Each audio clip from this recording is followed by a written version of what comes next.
آپ کا دل کرے کہ میں تنہا رہنا شروع کر دوں، کسی بھی ایک اچھے لمحے کو بہتر انداز میں انجوائے نہیں کر پاتا۔ یہ سب سے بڑی علامت ہے اکارڈنگ ٹو اسٹرالوجی، لوگوں کی خوشیوں میں شریک ہونا چھوڑ دیتا ہے۔ ایک بڑی خوبصورت چیز بہت جلد آ رہی ہے۔ السلام علیکم ناظرین، آج کا وظیفہ حاجت کے لیے نہیں، عادت کے لیے ہے۔ آپ میں، مجھ میں، ہمارے گرد و نما میں ایک بہت بری ایک ایسی عادت کے بارے میں سنا جاتا ہے، کہا جاتا ہے، حسد کے بارے میں۔ بہت بڑی بیماری ہے، بہت بڑی بری عادت ہے۔ چاہے آپ کسی سے حسد کرنے لگ جائیں یا کوئی آپ سے حسد کرنے لگ جائے، حاسد کے بارے میں کیا کہا جاتا ہے اور اس حسد کی کیفیت سے بچنے کے لیے کوئی ایسا وظیفہ ہے، سید محمد علی زنجانی صاحب سے آج ہم جانیں گے کہ وہ ہمیں اس اذیت سے اور بری عادت سے محفوظ رکھنے کے لیے آج کون سا وظیفہ بتاتے ہیں۔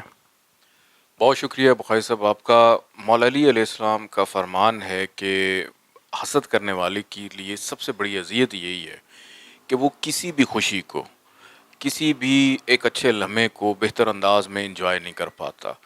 اور مولا کا جب یہ کال میں نے سنا تو مجھے بڑے واضح طور پہ اس کی نشانی ملی اسٹرالوجی کے اندر، کہ جب ہم اسٹرالوجی کرتے ہیں اس کے اندر بھی جب ہم پڑھتے ہیں کہ the people who are jealous, کہ جو لوگ جیلس ہو جائیں یا آپ سے جیلس ہوں یا آپ کو کسی سے جیلسی شروع ہو جائے، کہ آپ کسی کے حسد میں مبتلا ہو جائیں، ضروری نہیں کہ دوسرا شخص آپ سے حسد کرے، یہ کیفیت آپ میں بھی آ سکتی ہے، مجھ میں بھی آ سکتی ہے، کسی میں بھی آ سکتی ہے۔ تو اسٹرالوجی کے اندر ہم نے دیکھا کہ جو شخص حسد کا شکار ہوتا ہے، سب سے پہلا اس کا سمٹم یہ ہوتا ہے کہ وہ تنہائی پسند ہو جاتا ہے، اس کے خرچے بھی بڑھ جاتے ہیں، کم گو ہو جاتا ہے، گفتگو کم کرنے لگ پڑتا ہے، لوگوں کی خوشیوں میں شریک ہونا چھوڑ دیتا ہے، اور اپنی بھی خوشیوں میں شریک نہیں ہو پاتا صحیح طرح سے، کہ اپنے دل کا حال کسی کو نہیں بتا سکتا۔ کہ کسی بھرے مجمع میں بھی بیٹھا ہو اور آپ کو کونے میں ایک بندہ خاموشی سے بیٹھا ہوا نظر آ جائے تو سمجھ جائیے گا کہ اس کی زندگی میں کوئی نہ کوئی ڈسٹربنس چل رہی ہے، کہ آپ کو لگتا ہے کہ میں اکیلا ہوں، کہ اگر کسی نے بات کرنی ہے تو آپ دوسروں کی باتیں سن رہے ہیں، لیکن آپ اگر کسی سے کو دل کی بات کرنا چاہیں تو آپ کو لگتا ہے کہ شاید کوئی بھی نہیں ہے۔ اور اس کیفیت کا اگر آپ کبھی شکار ہو جائیں کہ آپ کا دل کرے میں کسی سے بات نہ کروں، آپ کا دل کرے کہ میں تنہا رہنا شروع کر دوں، دوستوں سے ملنے سے کترانے لگیں، رشتہ داروں سے ملنے سے آپ اوائڈ کریں، دوسروں کی خوشیاں کیا غمی میں بھی شرکت کرنے سے آپ اوائڈ کرنے لگیں،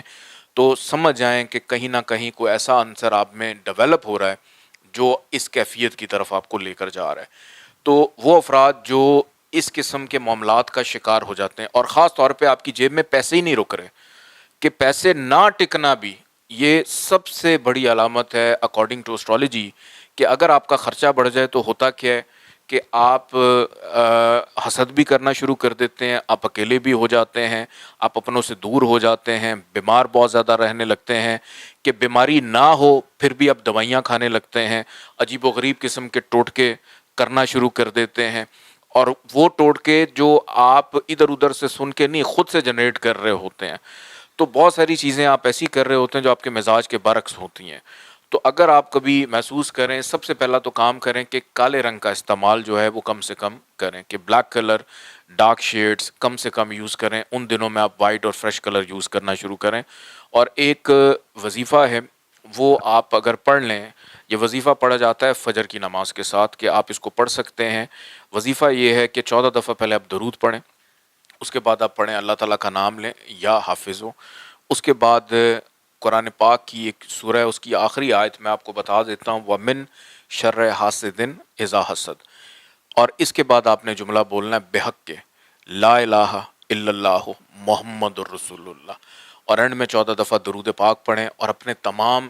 وہ کیفیات کو، اپنی ان تمام جو آپ کے اندر چلنے والی وہ جو خواہشات ہیں اس کو آپ اللہ کے سپرد کریں، اور آپ اس کو صرف فجر کی نماز کے ساتھ 7 دفعہ پڑھ لیں،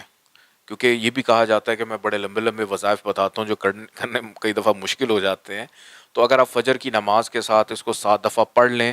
آپ اس کو کسی اور کے لیے بھی پڑھ سکتے ہیں۔ اگر ماں کو یہ لگے نا کہ بچہ کمرے سے نہیں نکل رہا،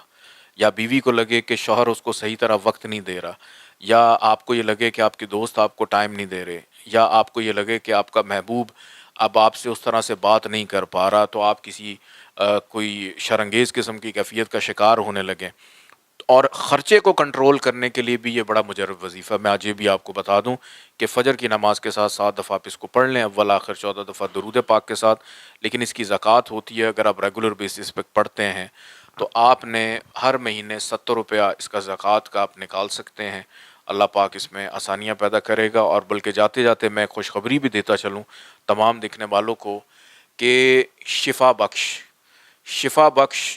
ایک بڑی خوبصورت چیز بہت جلد آ رہی ہے. ایک ایسی چیز آ رہی ہے کہ جس سے آپ کے لمبے لمبے وظائف سے بھی جان چھوٹ سکتی ہے. اور صرف ایک ایسی روحانی چیز آنے جا رہی ہے جو ایک تو قیمت میں بھی بہت زیادہ نہیں ہوگی، اور ایک خاص وقت کا انتظار میں کر رہا ہوں. اس پہ کام شروع ہو چکا ہے، ٹیم کام کر بھی رہی ہے. صرف میرے اس فائنل گو تھرو کا انتظار ہے، وہ ستارہ مشتری کی جو ایک پوزیشن تبدیل ہونی ہے. اس کے بعد انشاءاللہ اس کو میں لانچ کر رہا ہوں، اور بہت جلدی یہ ان تمام افراد کے لیے بڑا موافق ہوگا چاہے آپ زندگی کے کسی بھی مسئلے کا شکار ہوں. بہت خوب.